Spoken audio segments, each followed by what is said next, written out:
I come from a 19th century country, Canada, and this gives me a great advantage in looking at the 20th century. The 20th century is the age of electric technology. It's the most dominant tool of our time. And reevaluate every thought and every institution you formerly took for granted.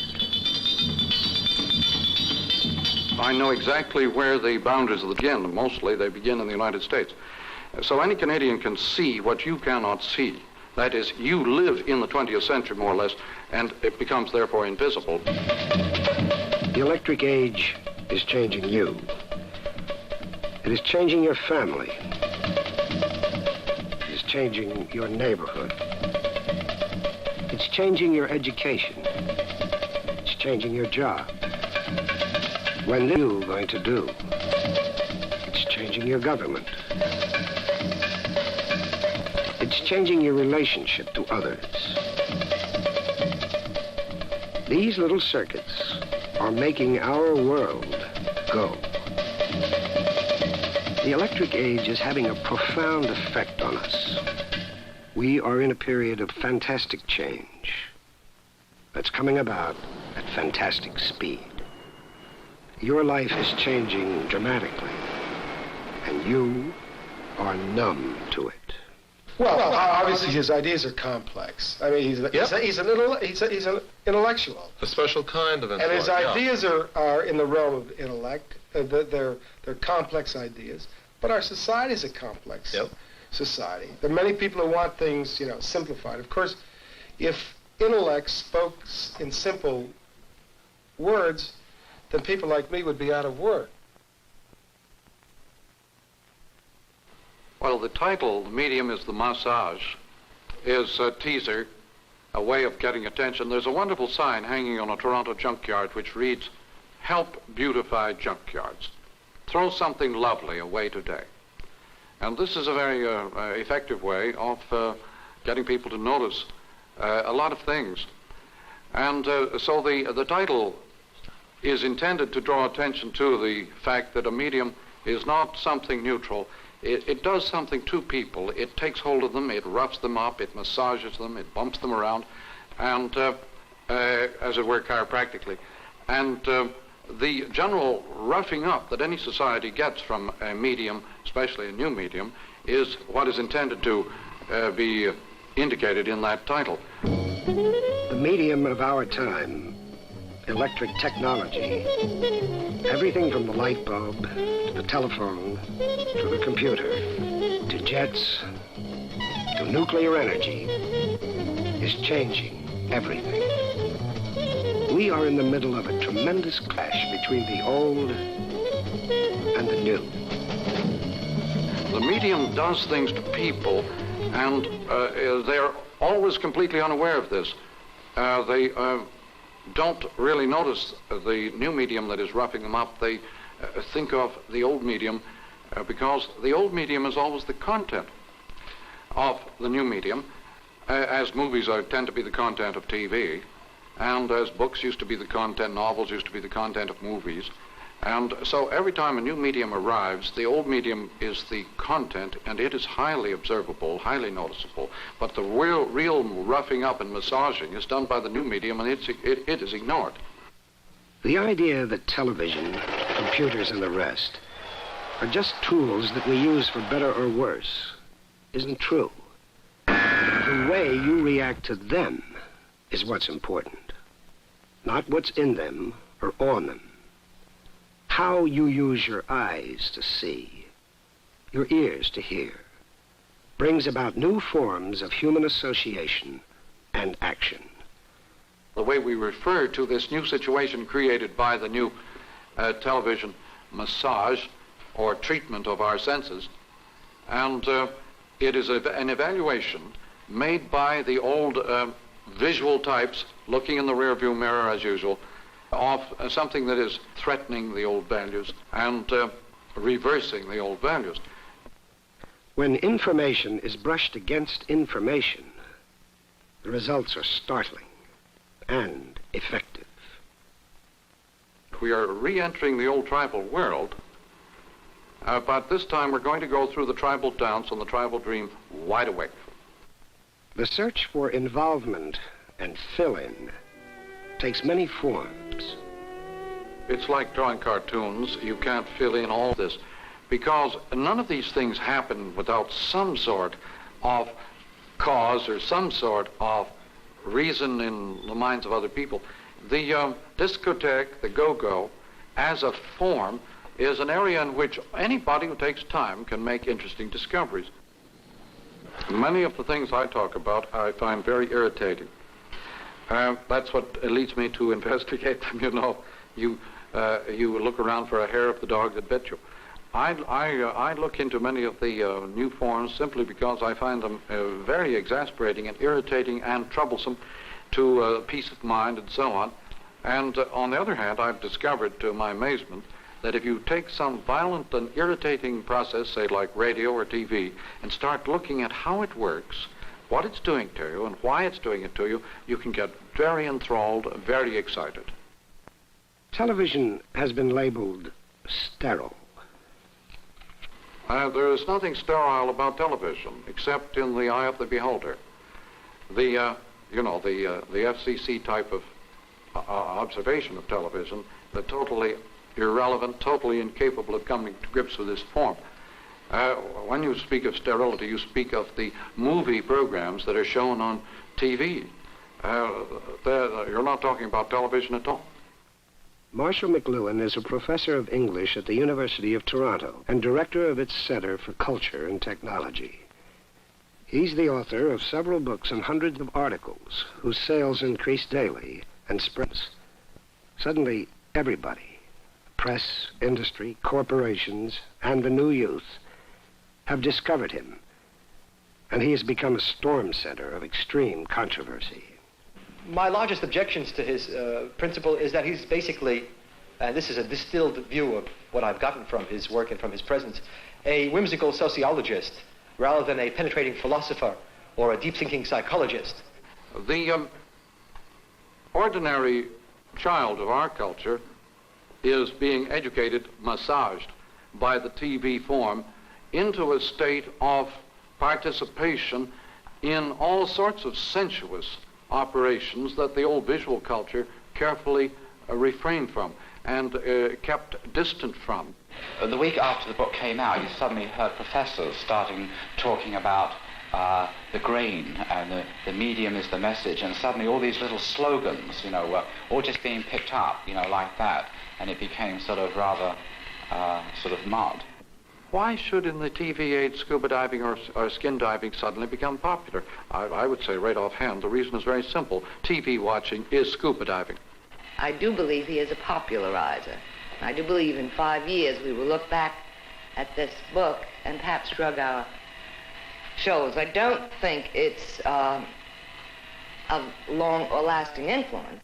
The movie has become progressively better understood since TV. It has become an art form. It is being given all sorts of special consideration and is even being used as a recruiting center for political talent and other show business.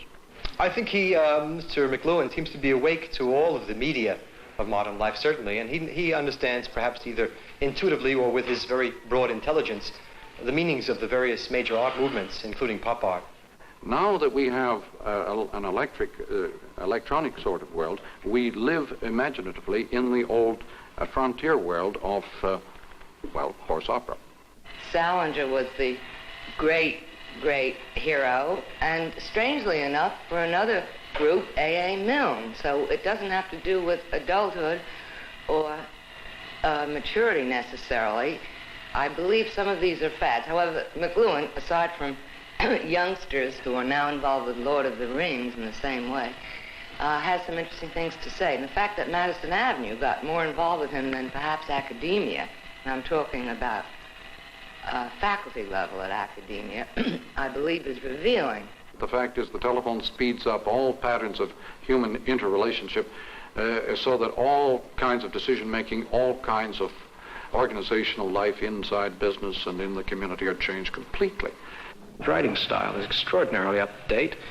It has a kind of swing to it that mediates between highfalutin scholarship and ad writing.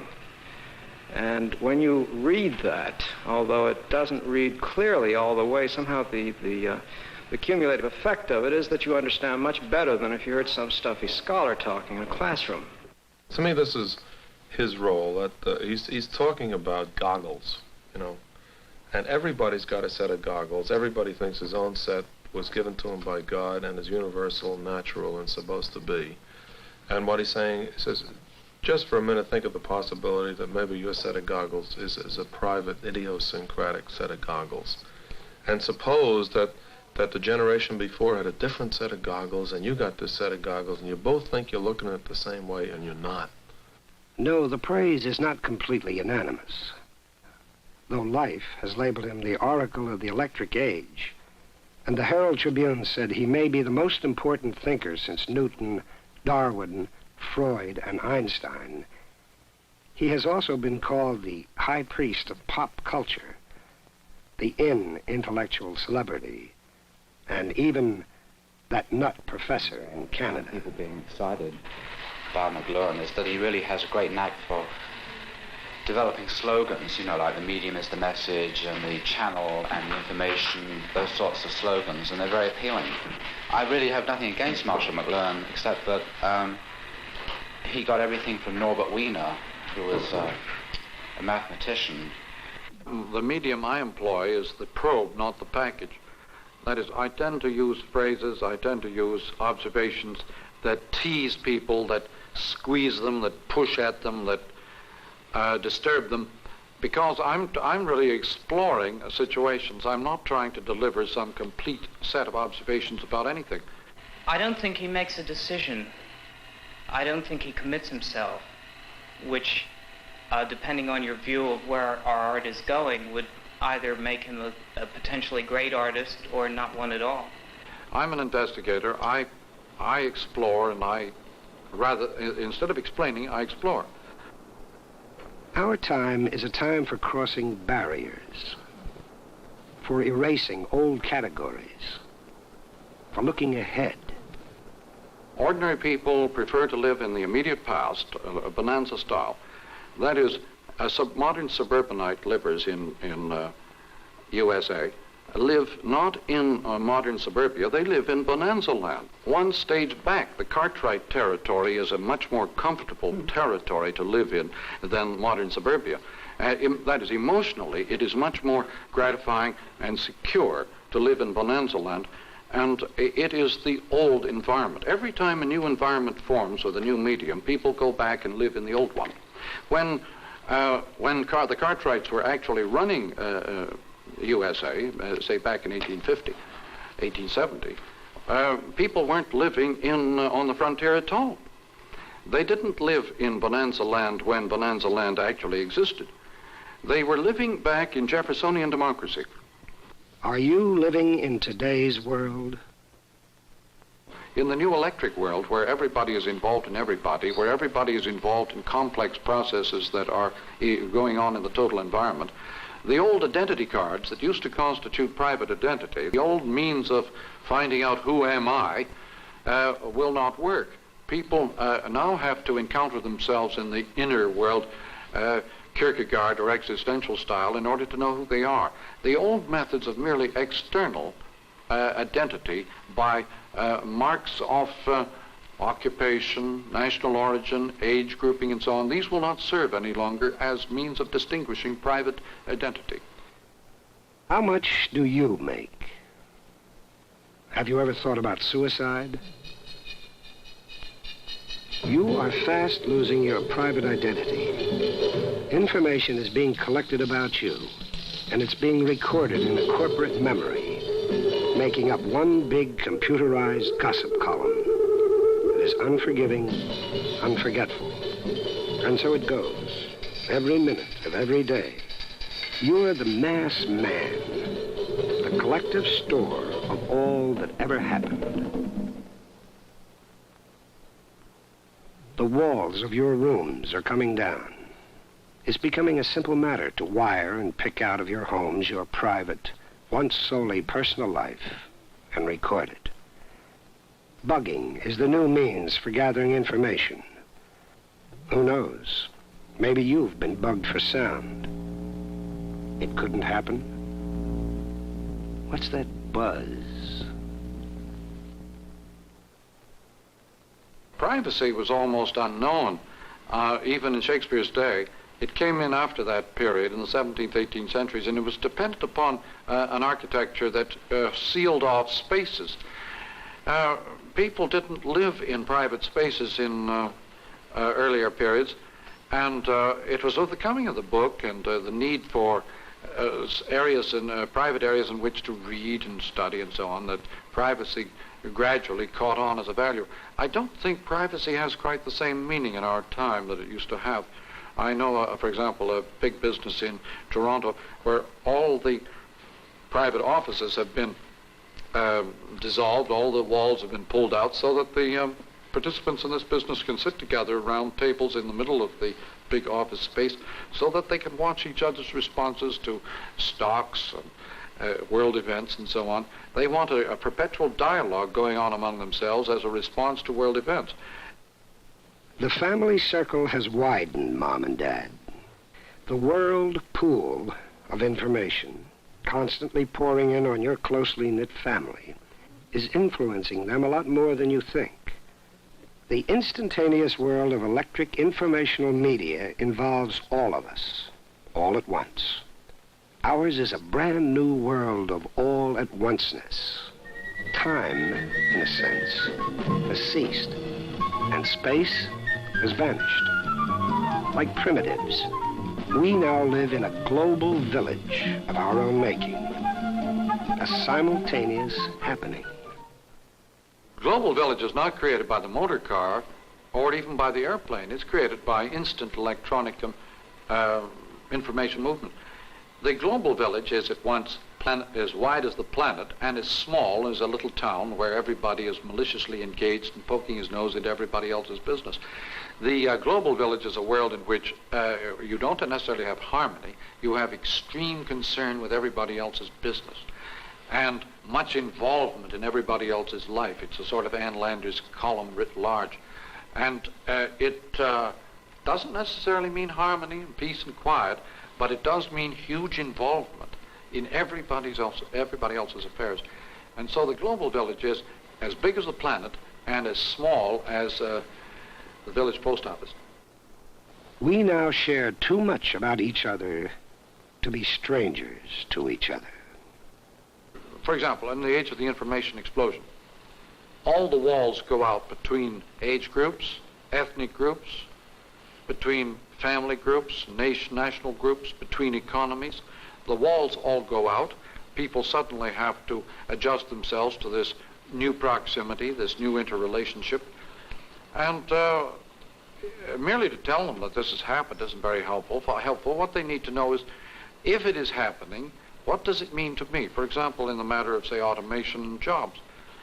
Information at electric speeds blows out all the partitions between jobs, involves people in firms, in operations that are total and inclusive, so that big business has discovered that instead of a person occupying a little specialist slot into the business, it's better to be worked with small teams that can take overall cognizance and consideration of the whole operation of the firm, and come up with all sorts of new solutions for factors that affect the entire operation of the firm, instead of just going ahead doing their little job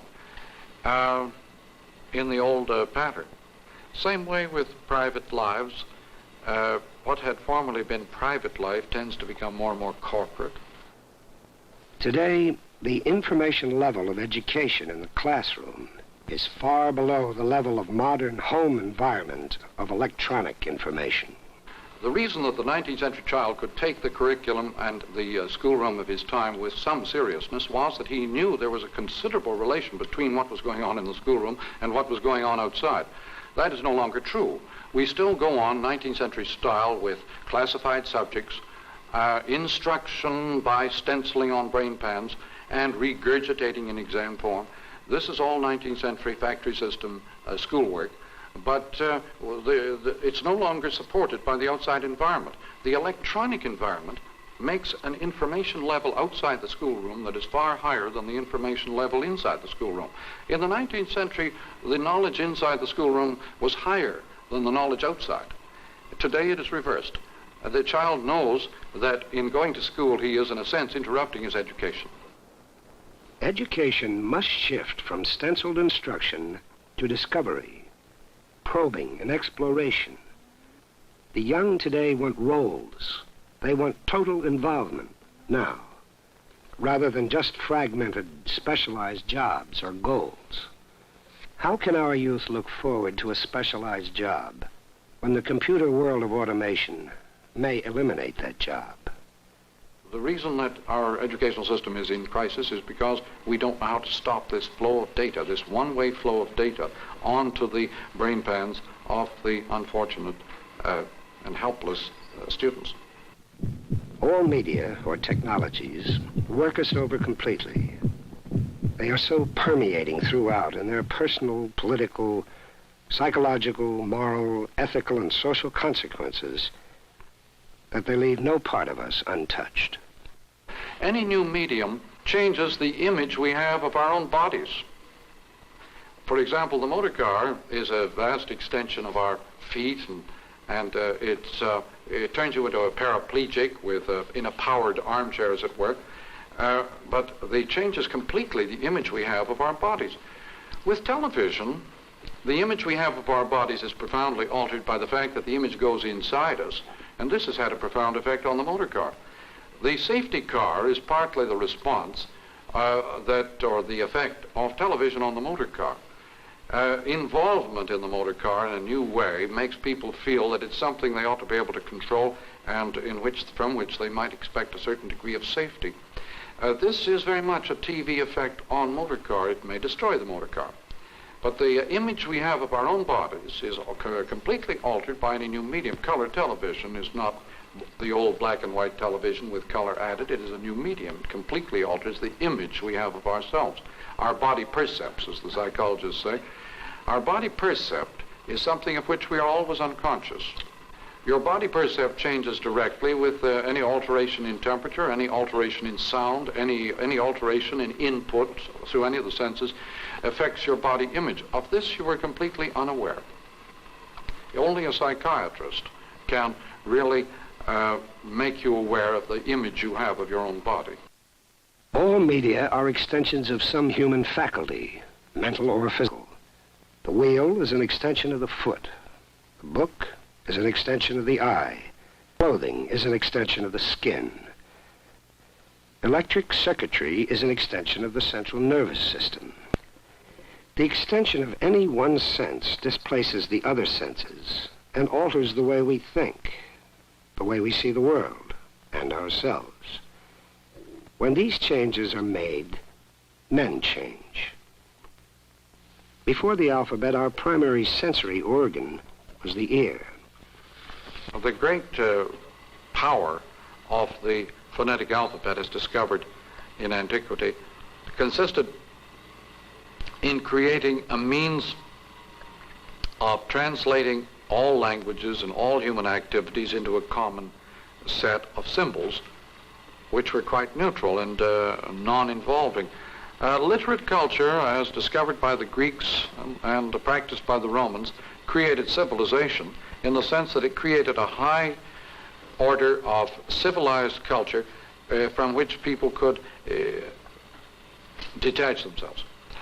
That is, literate culture is visual and detached. It creates the civilized man, the detribalized man, the man who is not involved. And the effect of the electric revolution is to create once more an involvement that is total. We are unaware of the dangers of not understanding the need for involvement. The dangers are total. The chances of your understanding anything going on in your own time are very small, except through the means or media provided by artists. Artists are people who enjoy living in the present.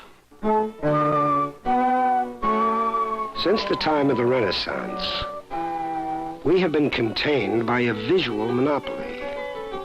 Art was rigid and kept us out of the frame. Today, art is anything you can get away with.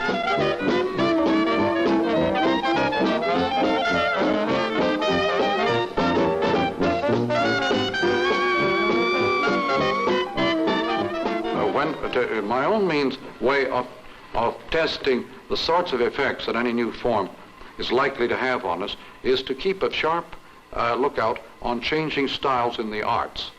The artist is always a jump ahead of technology and is engaged really in giving you images of what sort of effects it's likely to have upon you later on. So that the changing style in the arts, like pop art and so on, are pretty good indications of the real meaning of television. Pop art simply tells you the only art form left for you today is your own natural environment. You have now to program it as if it were a work of art and an environment.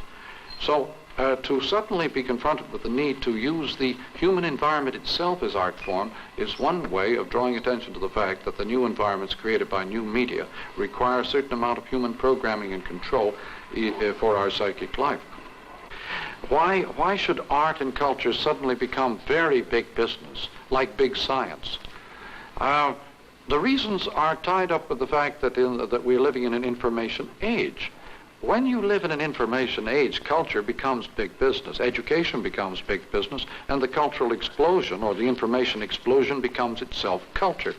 It knocks down all the walls between culture and business, as between education and business. There's no longer any gap between the campus and the Wall Street or very big business. If anybody can participate in this whole area of exploration and discovery, and so I try to tease people and to urge them to get into these activities of discovery. Children love it. You can quickly get them going because one reason being they sense that here is an area that in which I can become far more expert than my teacher. What about pop art? Why pop? Why not mom? Art used to be mom's province. Suddenly, pop art. It's a pun. Puns, jokes, humor as a system of communications and as a probe of our environment. It doesn't deal in theory, but in immediate experience. And it's often the best guide to our changing times. One of the strange features of our time is the joke without the storyline. Simply the gag, like the surgeon, the expensive surgeon who, when his patients couldn't afford surgery, would offer to touch up the x-ray for free. Or the Polish jokes like Alexander Graham Kowalski, the first telephone pole. That was the first Polish joke I ever heard. One of the best. It's possible, or the what's purple and hums? Why, naturally, an electric grape. Well, why does it hum? Doesn't know the words. And these jokes have no storyline. They're just conundrums, and the kids eat them up. They think the old storyline jokes are for strictly square. In the electric age, you don't have a continuity in the old sense. You don't have a strung out continuum. Everything happens at once. Everything goes over everything else, and so everything affecting everything else. There are many examples of this, and it helps to bring to mind that every joke really reveals a grievance. Humor comes out of a world of unhappy and bitter grievances. Hence, many of the jokes in our society, most of the jokes in our society, the good ones, come from ethnic groups, various minorities who have some sort of gripe. My name. Jose Jimenez. Clothing as a means of communication? Don't you think they're trying to tell you something? The whole world of teenage dress is a world of icon in one hand, in the sense that they stress all sorts of images with strongly marked bounding lines. But these images, the costumes that they prefer, are the ones that highlight role-playing rather than individual identity. They would rather be involved, well, for example, a judge with a wig doesn't represent any private entity whatever. He is a role, a function in the whole society. The surgeon in his white coat, the scientist in the white coat, this is role-playing, and this appeals deeply to the young, the teenager type. The wearing the long hair, the beards and so on, this suggests involvement in depth in role. And it's not a private identity so much as a corporate one. The new teenage craving, and unconscious, they are not quite unaware of why, is to drive toward corporate involvement in role-playing. Role-playing has been a game going on in management centers and so on for years as a way of discovering who am I in this organization. Popular hit parade music is still very close to speech patterns. One of the things about the Beatle music, for example, that is so effective is that they were the first, as far as I know, to put English popular speech, popular lower-class British Cockney rhythms and Liverpool rhythms into musical form. The English have never had a music directly related to popular speech before. When you make a music that is related to popular speech, it enables the singer to put on the whole audience, the public, as a mask and wear it as a mask of power. The Beatles are powerful. Any popular music is powerful because it puts on the rhythms and the patterns of the whole audience as a mask. John Cage, a composer of new music, has stated, "Everything we do is music. Everyone is the best seat. Theater takes place all the time, wherever one is. And art simply persuades one that this is the case. One must give up illusions about ideas of order and expressions of sentiment. Accept that a man is a man, and a sound is a sound. The ear, like the electric age, is a world of simultaneous relationships."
Television is directing our energies inward. Our children today are growing up as a kind of yogi, a Zen Buddhist bunch of inward-directed people looking seriously into themselves, not just idly selecting some exterior goal, but seeking for some completely meaningful identification with some great process.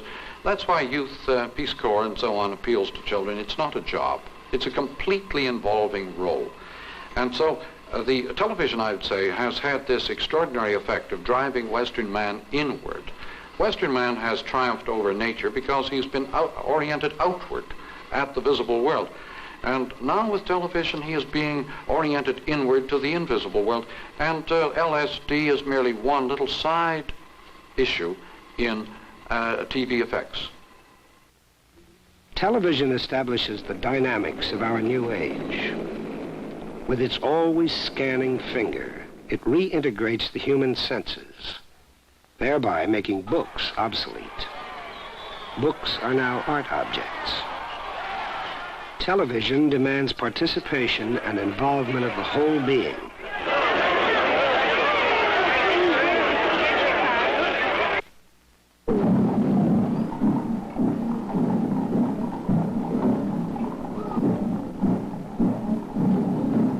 the funeral of President Kennedy that mostly proved the power of television to draw everyone into mass participation.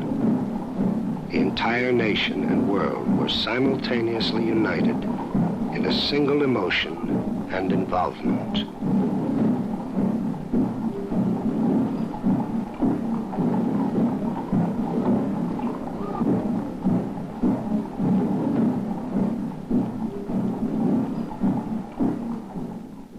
Kennedy came into office as the first TV president with a resulting involvement on the part of all age groups in his whole presidency that was quite unexpected, and so that his assassination created a corresponding violence of response that was quite unexpected on all age groups and in many other parts of the world besides our own. A satellite system of broadcasting permits, for example, an immediate participation in events anywhere in the world, ending all news reports. What we call a news report is a verbalized substitute for participation in that event. With satellite broadcasting, you just go to the place and participate directly in the sufferings or the events of that area, floods or whatnot. Whether this will tend to create a new kind of news, I don't know. For example, at the present time, what we automatically think of as news is just bad news. If it isn't bad news, it isn't news. If it's good news, it's likely to be PR or advertising. And it takes an awful lot of bad news to sell all that good news that we have to carry in our newspapers and magazines. What type of presidential candidates will best lend themselves to television? Oh, well, they have to be flexible, casual, Will Rogers-ish, Jack Parrish. They have to have a kind of informality and casualness that is suited to the medium. The more ramrodish, rigid types will just not go down with the TV viewing public at all. It's a sort of turning TV over to the casting bureaus, and politics, having become show business, is increasingly in the hands of the casting agencies. The railroad radically altered the personal outlooks and patterns of our society. It bred and nurtured the American dream. It gave us darkest suburbia and its lasting symbol, the lawnmower. The circuited city of the future will not be the huge hunk of concentrated real estate created by the railway. It will take on a totally new meaning under conditions of very rapid transit and communication. Well, the city, created partly by the railway as a railhead, the city has undergone strange transformations with the motor car on one hand and the airplane on the other hand. The tendency of the motor car is to extend the city as a ribbon development right across vast territories, so that between here and Boston is like one city. Between here and Washington is a city. And on the other hand, the airplane sort of leapfrogs over those spaces and wipes out roads, wipes out the big city. We'll work at home in created space, created by electric media, connected to the corporation or boss, not by railroads or roads, but by television and other media. We'll relay information by closed circuit, two-way TV, and by computer systems. The great massive American rush hour will be over, and to hell with driving. When many of these kinds of developments begin to occur in many forms at once, at very high speeds, then it becomes easy to perceive the pattern. When things happen relatively slowly, it's like still shots on a film. If you look at them one at a time, it's very slow. You don't see very much change, but project them at a reasonable speed and the pattern of development becomes perfectly evident. We are now living in a world where things change so rapidly that anybody can spot the configuration, the pattern of change. And we're living increasingly in a world of pattern recognition instead of just classified and isolated items.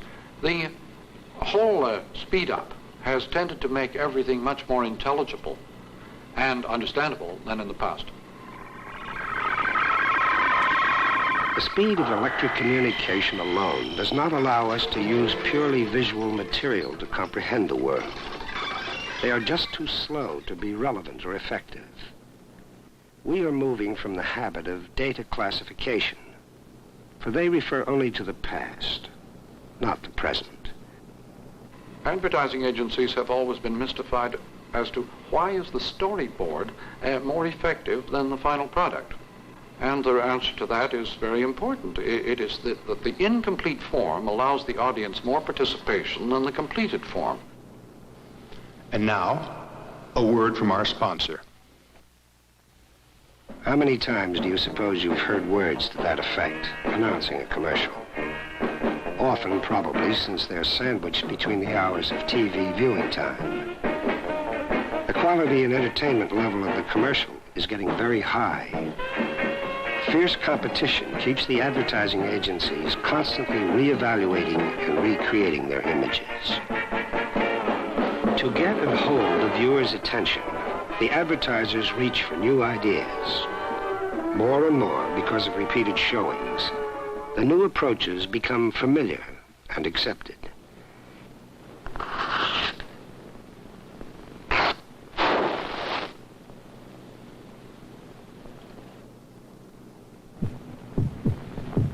This is the sound of heart. It will beat 72 times in this minute. The commercial has preconditioned mass viewing audiences to abrupt film cutting with no storylines. Many of the techniques utilized in modern theatrical films.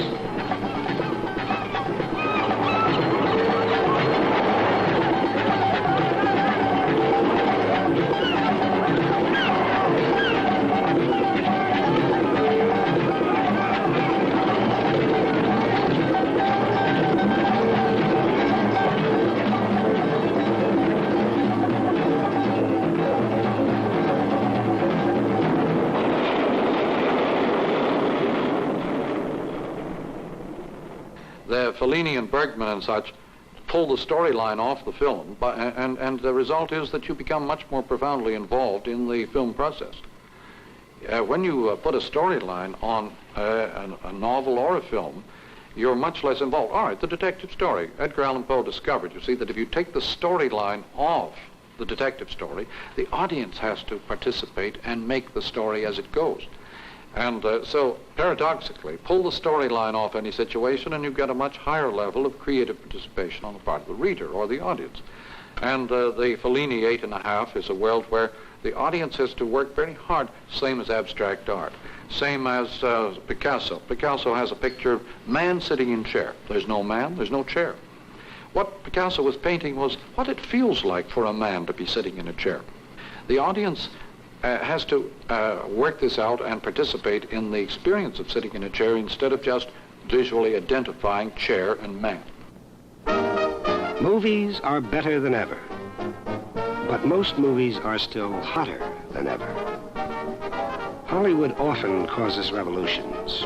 As Sukarno has said, the motion picture industry has provided a window on the world, and the colonized nations have looked through that window and have seen the things of which they have been deprived.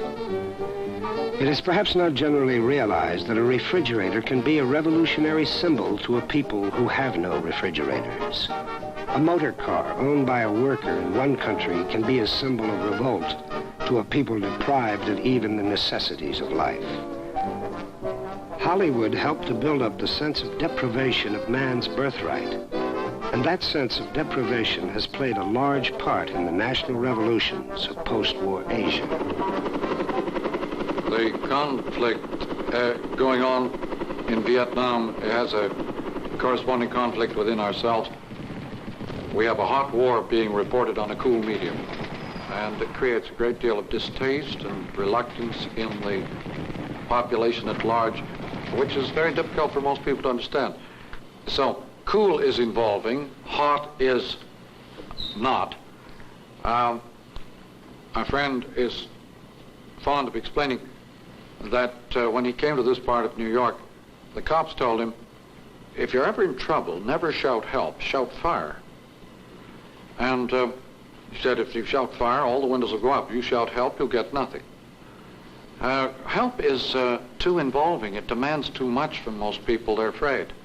Fire is not involving. It's a hot medium. You can throw a blanket, throw a bucket, and not be personally involved at all.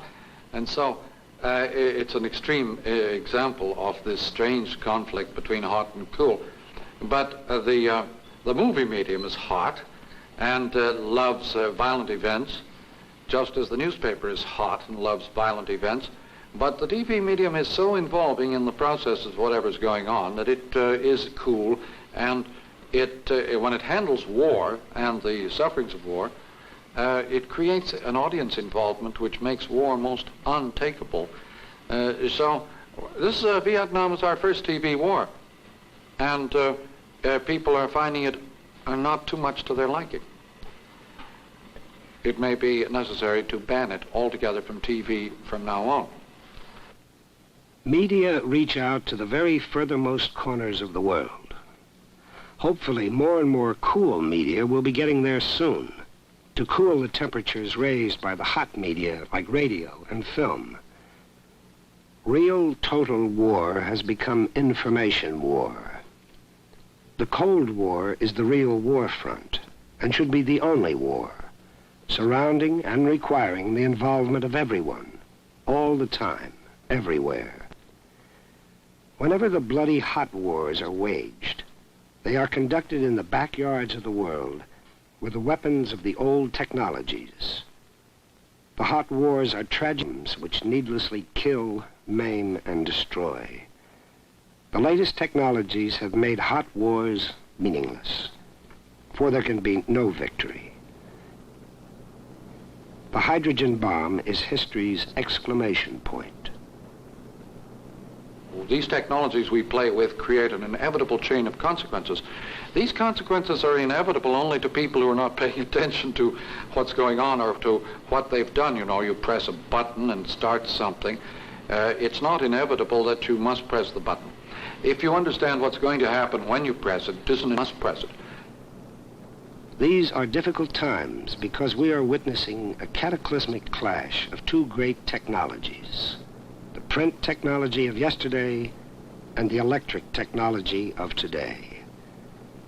We approach the new technology with the psychological conditioning and sensory responses of the old. We are faced with possible failure, the attempt to do a job demanded by the new environment with the tools of the old. People have always been unaware of new environments because they're afraid of them. From the moment of birth, people sense that the environment, the new environment around them is hostile. It's a real threat to their whole existence. And so every time an environment changes, we hasten to seek security and comfort in the old environment.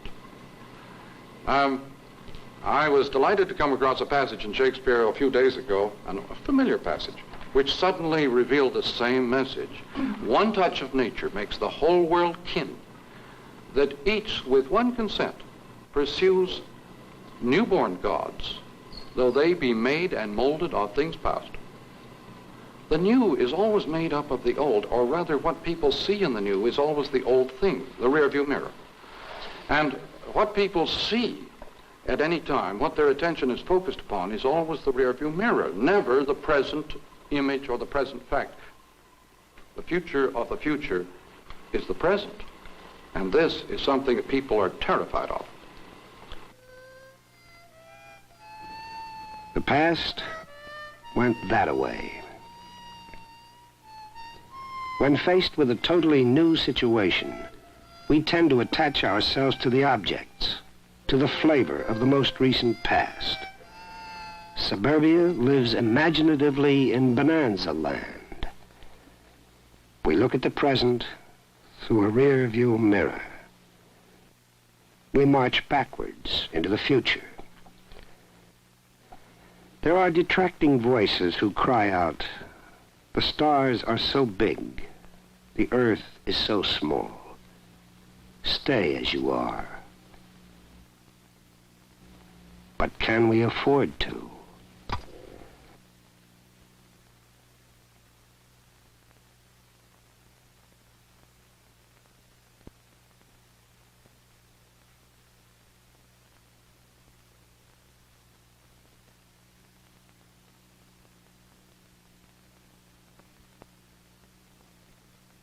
He was a presence which you had to either acknowledge and use, or if you didn't use him, you had to say why you didn't use him. So if not everybody has to read McLuhan, but if writers, ad men, television producers read him and act upon some of his insights, then it touches everybody. It touches everybody. But the thing with McLuhan, and this is why the current distraction and everything like that, and it's part of what he's talking about.